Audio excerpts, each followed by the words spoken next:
Sir KTR గారు కొద్దిగా తొందరగా కన్క్లూడ్ చేయండి సార్. స్పీకర్ సార్, టైం ఇంతమంది మంత్రులు మొత్తం నా టైం అంతా వాళ్ళే తీసుకున్నారు.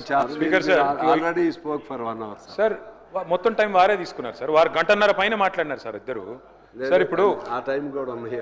తప్పు రాసి ఉంటారు సార్. నేనేమంటాను సార్ అంటే దయచేసి మీ ద్వారా ప్రభుత్వానికి కోరుతాను. ఇప్పుడు ముఖ్యమంత్రి గారు మీరు దయచేసి ఇప్పుడే మీరు వెంకటరెడ్డి గారు మాట్లాడింది మీరు విన్నారు. గిట్ల మాట్లాడినందుకే లగచర్యలు వదిలేయింది. ఇక్కడ విషము ఫార్మా అని చెప్పి ఇట్లా మాట్లాడినందుకే ఆడ భయపడ్డారు. నేను ఏమంటున్నా అంటే ప్రభుత్వానికి ఒక కన్సిస్టెన్సీ ఉండాలి. ఇప్పుడు టెక్నాలజీ వచ్చింది, ZLD వచ్చింది, జీరో లిక్విడ్ డిశ్చార్జ్ వచ్చింది, గ్రీన్ ఫార్మాసిటీ అని మీరు అంటారు. పెట్టిందే మేము గ్రీన్ మొత్తం టెక్నాలజీ అని. నేనేమంటున్నా అంటే దయచేసి ఇక్కడో మాట మాట్లాడతాం, బయటో మాట మాట్లాడతాం అంటే ప్రజలు అర్థం చేసుకుంటారు.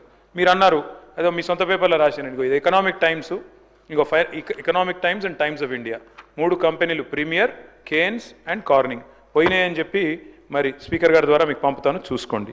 అట్లాగే నేను అడుగుతా ఉన్నా అధ్యక్ష, మరి మీరు అన్నారు అధ్యక్ష, ఈ ముఖ్యమంత్రి గారు తరచుగా కోట్ చేస్తూ ఉంటారు కాళోజీ నారాయణరావు గారిని. కాళోజీ గారు చెప్పినారు అధ్యక్ష, రాజుల రాజ్యాలు, యోధుల యుద్ధాలు, వర్షకుల వాణిజ్యాలు, కర్షక నీ కర్రు కదిలినన్నాళ్ళే అన్నారు. అంటే రైతు బాగుంటేనే రాజ్యం బాగుంటుందని చెప్పడానికి కాళోజీ నారాయణరావు గారు ఆ మాట అన్నారు అధ్యక్ష. కానీ ఏమైంది అధ్యక్ష, ఈరోజు తెలంగాణలో పంటలు ఎండుతున్నాయని చెప్పి వాళ్ళ ట్యాంకర్లతో నీళ్లతో పంటలు కాపాడుకునే ప్రయత్నం బలంగా చేస్తూ ఉన్నారు. మాట్లాడితే కూలేశ్వరం అధ్యక్ష. మీరు మంత్రులు, మీరు అట్లా అనాలోచితంగా అంత ఈజీగా కూలేశ్వరం అని మాట్లాడితే అది మన రాష్ట్రానికి నష్టం. అది అదేదో కేసీఆర్ గారు వ్యక్తిగతంగా ఆయన కోసం కట్టుకున్న ప్రాజెక్టో లేదా ఇంకోళ్ళ కోసం కట్టిన ప్రాజెక్టో కాదు కదా.